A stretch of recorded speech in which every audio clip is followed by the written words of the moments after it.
Welcome back to the Athletistry Ballet Evolution podcast. My name is Shane Werthner. I am your host, and today we are going to be talking about how to get what you want in the dance industry. And I'm going to always, as always, start with a story that illustrates my point, but then also talk about the lessons learned, the experiences that I've gone through, and how you can take those experiences to help you evolve as an artist, as a dancer, as a human being. So let's get into this story. I had been dancing with the Vienna State Opera for about 4 years, and year after year things were improving. Like my repertoire was getting better, the roles that I was getting were becoming more featured. It was seeming like I was becoming more and more of a valued member of the company, and I was starting to wonder at that time whether I should continue with the company or not, because I wasn't feeling like I was being looked at for promotion, even though I was still getting these opportunities and kind of being pushed forward. And so I was looking at other things. I was potentially looking at going to Berlin, or even was in discussions with American Ballet Theater at the time. Small discussions, nothing of any importance. And then I was sitting in the studio one day, and I remember one of the dancers who had been with the company for many years at that point coming up to me and saying, what do you want out of this company? Like, what are you looking for? And I said, oh, well, I think I would love to move forward. I'd love to progress. I'd love to become a soloist or a principal dancer someday. And it was interesting because she looked at me and she said, well, if you want it, you have to ask for it. You have to actually let them know that that's what you want. And I had never thought of it that way. I always had this impression that in order to get what we want, we just have to work hard and keep showing up and keep doing the expectation of what was put forward by the directors, by the ballet masters, of do the work, do good performances, and you will be rewarded for that. And I remember her saying to me, go and ask for it, and me thinking, gosh, how do I ask for a promotion? Like, what does that even entail? And it took me a good couple months. So I was thinking about it. I was like, oh, should I even? Is it even worth it? Is it something that will actually get me there? Like, what do I do? How do I ask for it? And I remember the day that I finally decided I had to do it. It was almost the end of the season. It was practically like we're about to leave for the summer and not come back until the following September. And I remember thinking to myself, well, okay, I have to go and do this. I have to go and do this. And I remember, getting on the phone with my dad and him being, no, you have to do it. Just go in and do it. Confrontation was always a struggle for me. Like I was always challenged by the idea of vocally going into a conversation and being able to handle that well. And I'm sure that you guys can resonate with that to some degree, or at least some of you out there can, especially if you listen to our last podcast and talking about hypermobility and how that can affect your ability to vocalize your needs. And so thinking about that, like I was in this position where like my heart was racing. I was scared. I went to the door multiple times and then walked away. Went to the door, walked away. Went to the door, walked away. Asked if the director was in the house, and then was told yes, and then I walked away. Like it was like this. Do I go over that cliff or not, right? Like that moment where you're sitting at the edge of a waterfall in a barrel and you're not sure what to do next. How are you going to get through it? And I eventually decided that it was time, and I knocked on the door and I went inside, and I remember just like thinking to myself, okay, how am I going to do this? How am I going to verbalize, first of all, my importance to the company, but then what if he says that's not where he sees me? Or what if something comes out of this that isn't what I expect? So I remember sitting there and thinking, okay, this is how I'm going to approach it. And I went in and I said, Mr. Harangozo, this is what I have been able to do over these past few years, and I really appreciate all of the guidance and support. And I remember my voice kind of feeling like it was shaky, but I don't know if that came across or not. It probably did. He probably could feel the nerves in my voice as I was going through this. And I've done this role, I've done this role, I've done this role, and I really am grateful for everything. And I think it's time that I be promoted to demi-soloist. Like that was what I said. And he paused for a moment and he stayed silent. And he looked at me, and in that moment, it's like your heart just is in your throat and you have this lump and you're like, what's he gonna say? You're hanging on the next words that come out.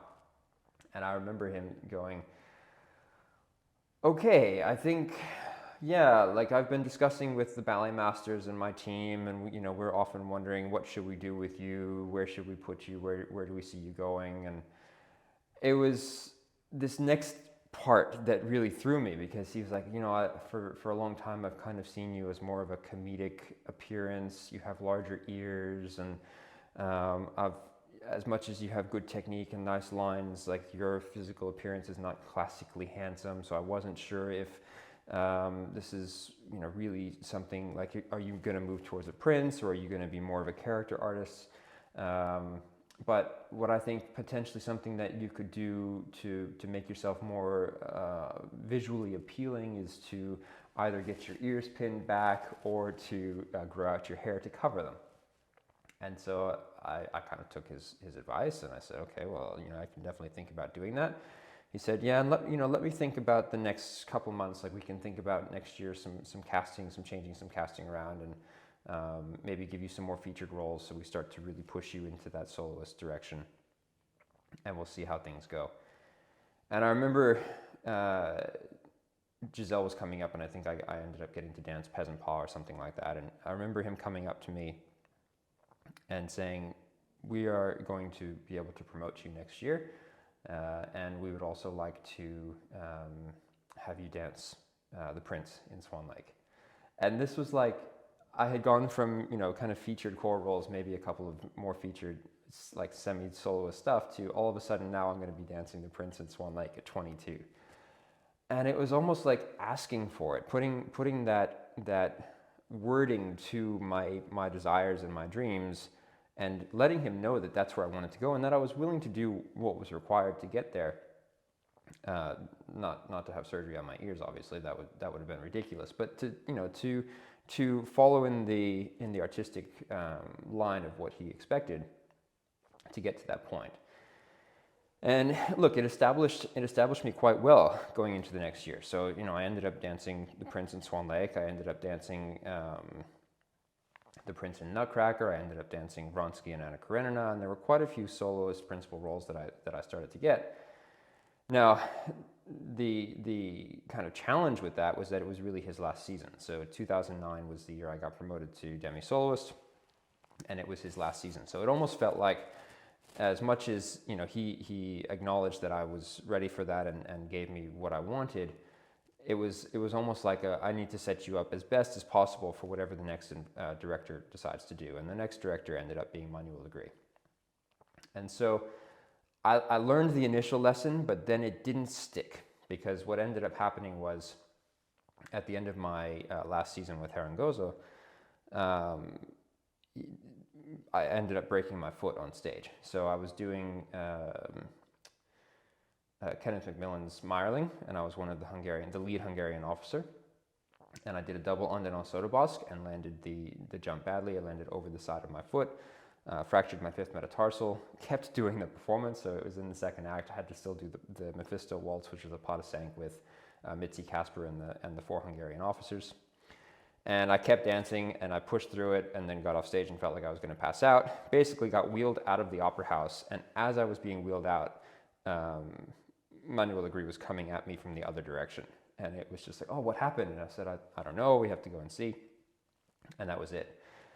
And so, as much as I had been promoted to demi-soloist the year before, what also then happened when Manuel came in was he promoted all of the other demi-soloists who had already been demi-soloists for a while to soloist.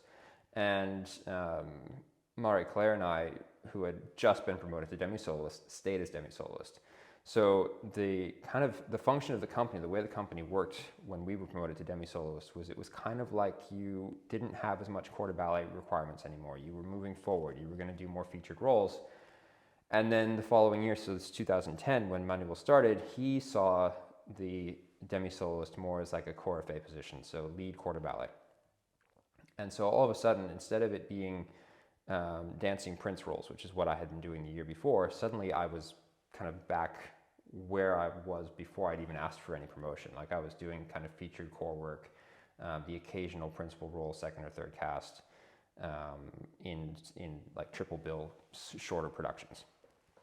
And I think because of the amount of energy and effort that it took me to ask for the promotion the first time, I was too afraid to go to Manuel this time and ask for the same kind of thing, and to put myself forward, because I felt like, oh, well, maybe I'm not good enough. Maybe I do need to spend more time. Maybe I do need to take more time working. And you know, there is that element of self-analysis that has to come into it. Like, if you ask for something and you're not ready for it, then obviously you're probably not going to get it, right? Like, they're going to tell you pretty honestly, hopefully, what it is that you're missing.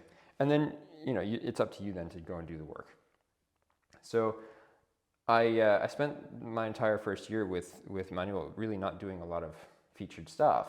And as the story goes, it was almost the end of the year. We were a couple weeks out from the end of the season, and we were doing Giselle, and all of the principals got injured. And I remember the guys had gone out on a Sunday afternoon to play paintball, and was finishing up, coming out, and my cell phone had been turned off while we were playing, and I turned it on when I got out of the arena.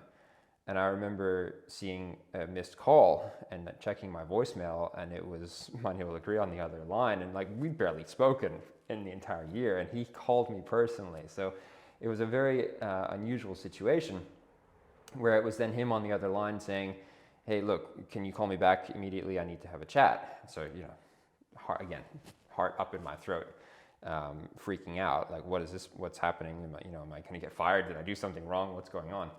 And basically it was him saying, hey, look, we need you to dance Siegfried. No, not Siegfried, sorry, Albrecht, in Giselle coming up. And I didn't know the ballet. I had 9 days to put it together, and it was like this whirlwind of let's throw this ballet on stage and see how it goes.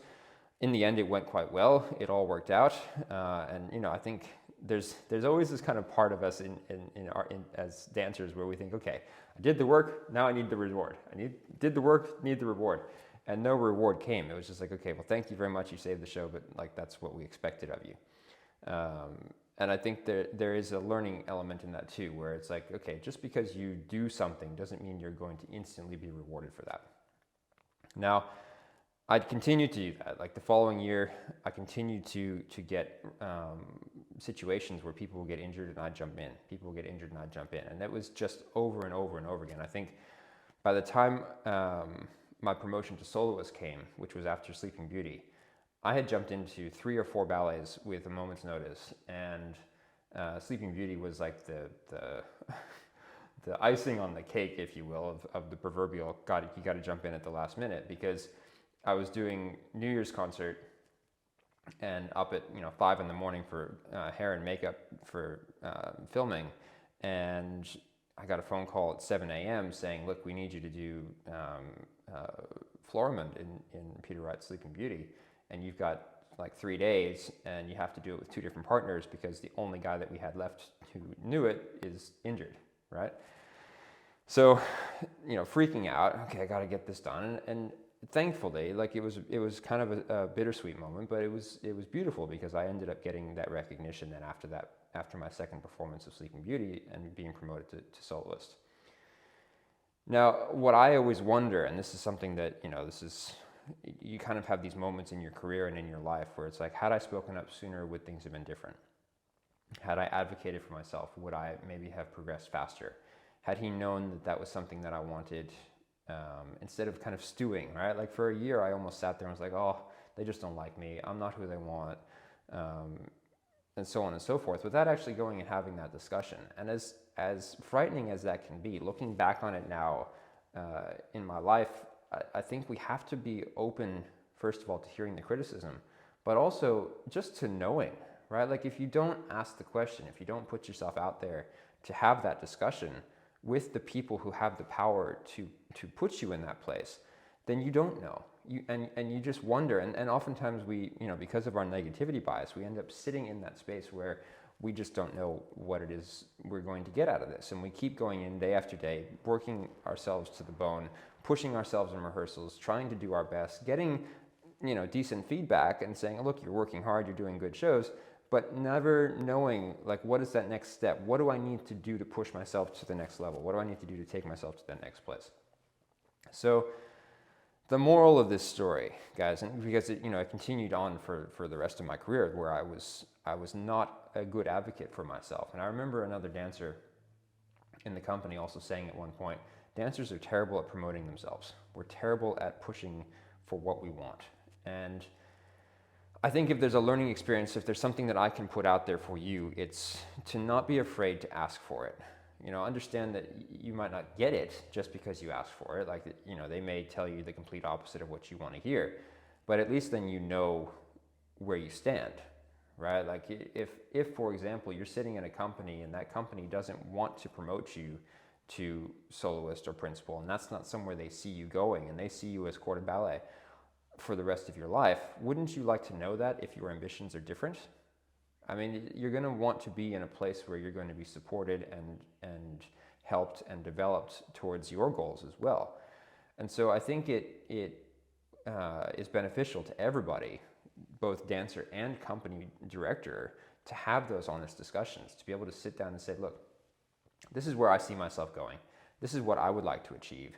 Do you see me there? And then the director being honest and open back and not skirting around the issue and kind of half telling a truth, half telling a lie, because then you're just going to end up with dancers who are jaded after a while if they don't get some sort of insight into how they're moving forward. And I see this a lot too with dancers who kind of get told that, oh, look, you're working really well, just keep going. There might be something in the future. I don't know, some things coming forward, and then it never comes, and they go towards somebody else, or someone else gets an opportunity. And so realistically, the honest discussion has to happen. And I think for me, a big part of why I'm doing this podcast and the discussions I'm trying to have is to open up this idea that honesty is the best practice. And when we are talking with our colleagues, when we are talking with our directors, our ballet masters, we have to be open. We have to let them know what we want, because that's the only way that the air can be clear moving forward towards that goal. And if you are in a situation where you're not being promoted and pushed forward and put into situations that are going to develop you as an artist, or to even give you that promotion, the actual promotion that you desire or that you feel that you deserve, then you know that potentially the situation and the environment you're in is not the one for you. Sometimes we have this idea, this dream, this fabrication of reality that we think, okay, this is where I want to go, this is what I want to do, and we see it happening in a specific place, when the actuality of the situation is that that place might not be where it's going to happen, that realistically it has to happen somewhere else first, or another company might be more supportive of that goal for you, or you might fit in somewhere better that they want to then help you to get to that point. And so if it's not the right place, this is like the big learning lesson here, guys. If it's not the right place, don't get held up on the dream of it being there, because you can achieve the goal, you can achieve the dream that you want of the recognition and the repertoire and what you are wanting to achieve potentially somewhere else, even if it's not the place that you imagined it happening or in the way that you imagined it happening. And I think the specificity of our language is really important with this, because you can say, oh, I want to be a soloist, or I want to be a principal, but you have to be really clear also with your goals, and you have to be able to visualize that as clear as possible as well. If you want a certain outcome, you have to be as clear and specific with your request of the universe, if you will, to make that happen. So my lesson for today, guys, go out there and figure out, first of all, clearly what it is that you want, where you want it, how you want it to happen, why you think you deserve that, why you want it to happen, right? Because if you don't have a why, then what's your purpose? You need to have that purpose, first of all. And then once you have that, figure out who the people are that can make it happen and ask them for it. And then be open and listen, because that's the next step. As soon as they tell you what it is you're going to need to do in order to get there, then you need to figure out how to make those things happen, because that's like the prerequisites. Those are the requirements to get you to that point, okay? So if you are struggling with how to do that, write things down, guys. The first thing you can start with, write down your goal. So write down what it is that you want to achieve in the next 6 months. It's a good place to start. Then from there, figure out your why. Why do you want that? What is it going to mean to you? What will it mean if you get it? Yeah, how will you feel? What are your emotions going to be if you get there? What is it going to mean to you if you don't get it? How are you going to feel if you don't get there? Because you need to have both. You need to have the negative and the positive so that you have something to work towards, but then also something to go away from. Yeah, if you don't want to be in that negative situation, that negative emotional state, then you need to know what that's going to feel like if you don't do the things that are necessary to get you where you want to go. And then you need to identify the people that can help you to get there, because you're not an island, you're not alone in this. The arts are a massive organization of moving parts and puzzle pieces to figure this all out, and you need to acknowledge that those people are there to help you and support you, but they also have ideas about things that are going to happen as well. So reach out to the people that you think can support you, have conversations, honest discussions, identify what you want, verbalize what you want, and then do the work. And that's it. Hope this helps, guys, to bring you future evolution for yourself to develop and become the best version of the artist that you can be. If this discussion and this story has resonated with you, or if you felt something similar in the past, please share this with people that you think it will help, that maybe you see are struggling with really identifying what they want or asking for things right now, having that confidence. Know that we all struggle with that a little bit to some degree. And if you do, don't hesitate to reach out to me as well, guys. Let me know what's going on in your lives, because I want this to be a community and a discussion where we can all support each other to grow and move forward. Thanks for listening, guys. Until next time, this has been Athletistry Ballet Evolution.